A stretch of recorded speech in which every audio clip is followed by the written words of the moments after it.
Hello everyone, this is case number 611. The iMac 21 inch 2017.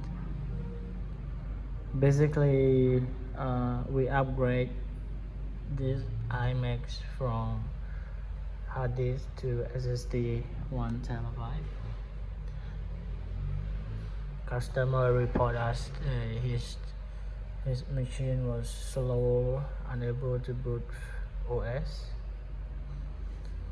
So we expected that the hard disk has a problem. So basically this is all done, and we install the OS for the customer as well, and install free program. So if you have an iMac and your